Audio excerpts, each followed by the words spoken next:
You're watching Drakewing Gaming. Enjoy the video. Hey guys and gals, Nary here from Drakewing Gaming, and some of you me on Twitter, The Gaming Dragon. Today I'm coming back at you with a Let's Play episode of Santa Lucia, Nate's Path. So before we jump into it, just wanted to let y'all know that our Patreon is now for as little as $5. Y'all can help support the channel and get some awesome rewards like permanent access to our community Discord server and full access to upcoming Not Safe for Work videos. Anyway, y'all, let's go ahead and jump right back in. Alarm chain, you are up, and let's go. Alright. Yeah, that's what this feels like. I'm floating on my back down a river, but why? I attempt to move my body to get a better view, but it doesn't respond. Ah! I can't even move my neck to get a better view. It's almost like I'm paralyzed. What the hell's going on? A sudden weariness washes over me. I just want to close my eyes for a bit. Don't worry, it'll all be over soon. I should just sleep. Forever. My trip is suddenly interrupted when I wash ashore. Instead of the feeling of cool, inviting water flowing through my fur, it's replaced by sand and silt. My eyes slowly open again. It's so lonely here all by myself. I wonder where... Oh. There you are. He emerges from behind a tree and stares down at me while approaching. Come to take me away to paradise, have you? I thought you were supposed to guide me down the river. Not throw me in it. How silly. Now directly above me, he stares down with his alluring red eyes. Come to me. Of course, my savior. My arms crack from the rigor mortis as I reach up for his hand.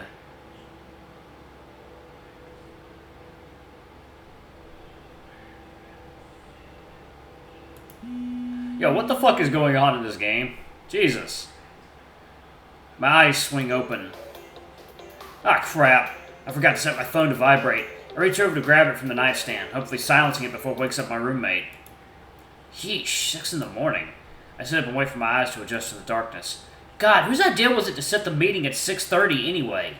Am I even going to have enough time to take a shower? Good thing I packed my bag for this.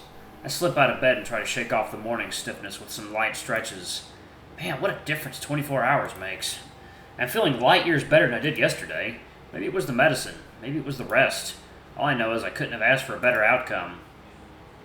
Chris mentioned in the email that the service trip is a 2-day event. Heh, sort of like camping. It's been a while, hasn't it? Now able to see a bit more than just eerie blackness, I noticed that Zach isn't in his bed. Huh. I always knew he was an early bird, but I didn't realize he got up this early. That probably explains why I never see him. And then he's already down at the house, at the buses, waiting for his group to arrive. With a shrug of my shoulders, I walk over and grab my toiletries container, then wrap a fresh towel around my waist. I've only got half an hour. I'm gonna have to be quick. Hopefully there's... Damn. Nobody in the showers. My heart sinks when I see every shower head is currently in use. A line has also started forming, which is even more disheartening. Huh. At least there's some eye candy. I try my best to control my wandering eyes to no avail. I wonder if I should try one of the other floors. Maybe Brian or Carlos are showering downstairs. Or Nate upstairs. My stomach flutters for a second before I shake it off and bring myself back to reality. I don't have time for this. I can fantasize about things later. I put my container down at my feet and lean against the wall. Guess I'll have to be patient. The last yak racer. I finished double-checking my luggage before throwing the backpack over my shoulder. Just enough stuff to last me for a day trip. A change of clothes, some deodorant, shampoo. I'm even going to bring some medicine and aspirin just in case I'm not as over the cold as I think. I'm pretty sure I covered everything Chris mentioned. Oh, wait! I rush over to my desk and reach around behind it.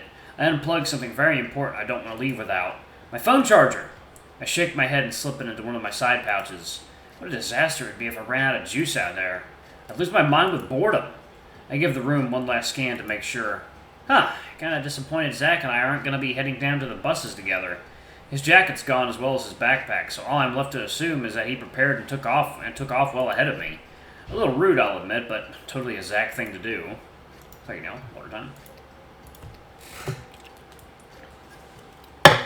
Ah, almost out of water. Need more water! Anyway, I should probably get going. One look at the digital clock on my nightstand tells me I'm going to have to book it if I want to be down there before 6:30. As I exit into the hall, I see tons of students are making their way towards the stairwells. At least I'm not the only one that's taking his time. I squeezed past a few and decided now was the right time to park in the middle of the hall to hold a conversation. When I reach the stairwell, I glance out the window and see a current of students heading for the parking lot. Might as well go with the flow, huh? There's no way I'm going to find anyone I know in this mess. Now, which bus did Chris say I was looking for? I think it was Cambrian Valley? Yeah, I'm pretty sure that was it. Chris left us some pictures of what to expect from the place in his email. It's like a beautiful forested valley that empties out into the ocean. Jess would have loved to see it. I guess I could send her pictures of it later. I'm sure she'd appreciate it. The crowd starts to spread out once we reach the parking lot. Everyone heads in their own directions, probably looking for their designated bus. I look out when I find mine second in line in the long row of buses. Hello, is this Cambrian Valley? Ben, good to see you, mate. Yeah?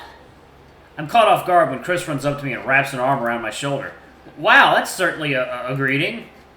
So sorry. I was worried you weren't going to make it because of your cold.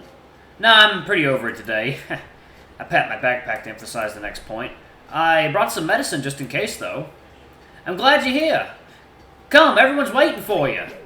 Shit. I take it I'm the last one here, huh? Well, yeah. He leads me towards the bus entrance where I see a bunch of familiar faces gathered together. Ben! Just like Chris earlier, Karina runs up to me and gives me a hug. I missed you yesterday. Are you feeling better? Yeah, I think I should be good. Good morning, Ben. Good morning, Nate. I address the rest of them as a group. So, how's everyone doing? Fine. Brian folds his arms and looks off in another direction. I guess he's still mad about Thursday. It is a bit early. Oh, it is a bit early. I wish I brought a jacket. I smile with him. He's definitely looking a lot more casual than usual with that baseball cap. Maybe he's the kind to be chill on the weekends. Howdy, Ben. Love Cheyenne. Shay steps forward and waves at me. You're on this trip too, Shay? Hey, yeah, I sure am.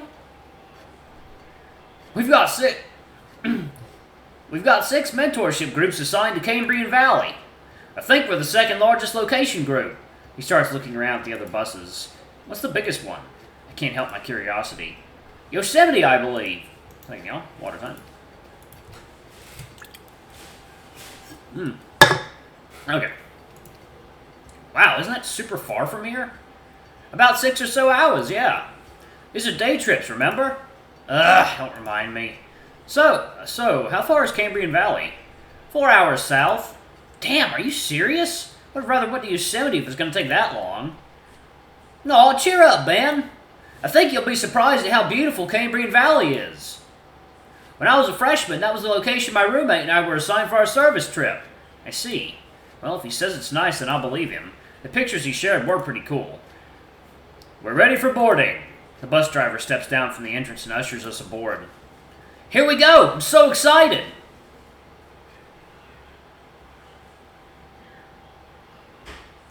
I end up being the last to get on the bus. Stepping down the central aisle, I see most seat pairs are already taken. Karina sits with Shay, Nate with someone from another mentorship group. To my surprise, a certain someone decided to sit alone. The panda stares out the window, not paying much attention to what's going on around him. Hey, is the seat taken? His usual expression comes back, though I notice a tinge of unease when he realizes who's talking to him. Oh, no, it's not. I know you can't get enough of me, so take a seat. He passed the empty slot right next to him. Right, sure. I take the backpack off my shoulders and slip it under the seat as I sit down. He returns to staring out the window. Geez, I really pissed him off Thursday, didn't I? So... I scratch behind my ear and attempt to gather my thoughts. Brian, you got a moment to talk? Sure, what's up? Is this your way of asking me out? You know you didn't have to work this hard for it, right? I roll my eyes. I'm being serious, dude. Oh, right, sorry. He stammers while shifting in his seat. Okay. What's there to talk about? I wanted to apologize for snapping at you on Thursday. That was really out of line, especially since you were worried about me. I don't know what came over me, I chuckle under my breath. It's weird having people care about me like that. You don't have to apologize, dude. I already forgot about it, in fact. But I'll accept the apology anyway. What? Water under the bridge. He nudges my shoulder with a fist. I'm glad you're feeling better. Thanks. Brian stretches out his arms before leaning back into the chair and looking out the window. Wait, why does he still look upset? He just said he forgave me. Ooh, excuse me. I guess it's my turn to check in on you. You doing okay? You look a bit out of it. That obvious? Well, for one, you're not strutting around the bus hitting on everyone with a pulse and a penis. Yeah, kinda. He shakes his head. No, can't say I'm doing all that well right now. Well, what's wrong? He rolls his head to the side, almost as if he's doing a neck stretch. I didn't make the cut. Wait, what? I thought you were already on the football team. What happened? He shakes his head. No, I'm on the team. I'm just not going to be the quarterback this season. Oh. He smiles faintly, but the disappointment is etched all over his face. I'm sorry, man. That sucks. You were so hyped up about it, too. Yeah. It's like, Coach decided to go with one of the seniors since it's that guy's last chance before graduation. Still feels like they led you on a bit.